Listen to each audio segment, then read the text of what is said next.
You're halfway through writing an email, and suddenly your brain grinds to a halt. You know exactly what you want to say, but you freeze on the phrasing. Do you enjoy to read the report, or do you enjoy reading it? When this happens, it's tempting to just guess and hope it sounds natural, but guessing often leads to the first option, when standard English requires the second. Today, we are taking the guesswork out of this entirely. We're going to master Unit 53, a framework that replaces that vague feeling of what sounds right with a rigid, predictable rule. Before we start, grab a copy of your exercise sheet and a pen. We'll be working through this step by step. By the end of this session, you won't need to feel out a sentence anymore. You'll simply look for specific, mechanical triggers that dictate exactly how the sentence must be built. The core concept here is the trigger verb. A trigger verb is a specific word that acts like a manager. It unilaterally dictates the form of the verb that immediately follows it. Looking at this grammar reference chart for Unit 53, we can see our master list. In this box, you'll see words like stop, finish, admit, the void, and consider. These are our triggers. The mechanical rule is absolute.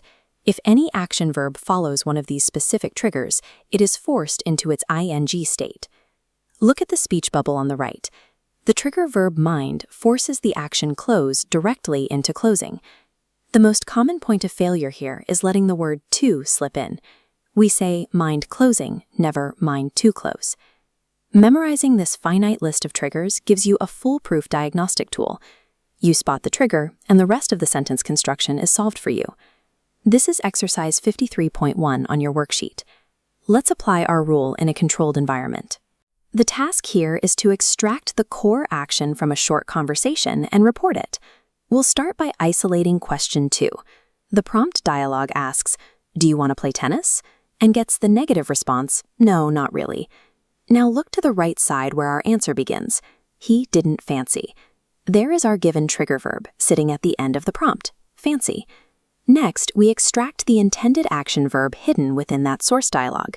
The activity being discussed is play. Now we execute the rule. Combining the trigger, fancy, and the action, play, forces the gerund form.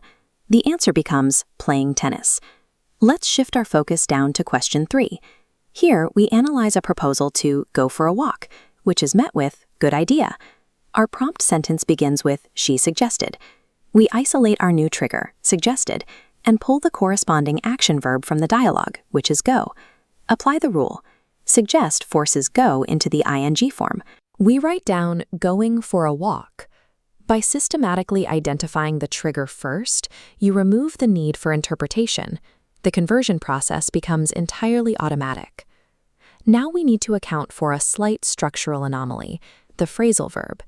These consist of multiple words, but act together as a single trigger. Looking back at section B of our reference guide, we see a list of these exceptions: give up, put off, go on, carry on, and keep. These phrasal combinations operate under the exact same gerund mandate as single words.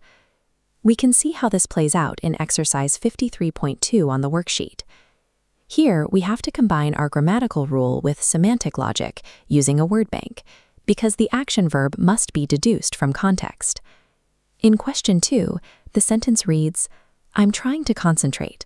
Please stop blank so much noise." Our primary contextual indicators here are the words concentrate and noise. Guiding ourselves through a process of elimination in the word bank above, there is only one logical match for the noun noise. It's the verb make. We have our deduced verb, and we have the trigger stop right there in the sentence. We apply the rule to solve the equation, converting make to making. Shifting to question 3, I enjoy blank to music. We isolate the trigger word enjoy and its corresponding object, music. We pair music with the verb listen from the bank and execute the final conversion. Enjoy forces the ing, giving us listening. Combining context analysis with rigid structural rules guarantees that your sentence is both semantically meaningful and grammatically correct. Pulling back to look at the worksheet, you now have clear, tangible evidence of your progress. 2 complete sections solved without a single guess. The rule remains constant. Spotting the trigger verb dictates the ing ending every single time. You have finally replaced the old habit of relying on linguistic guesswork with a highly methodical, repeatable diagnostic approach. Your final directive is an independent field test. Complete the remaining exercises, 53.3 and 53.4, using this exact protocol. Find the trigger, identify the action, and apply the rule. Recognizing these invisible triggers provides the structural control needed for consistent grammatical fluency.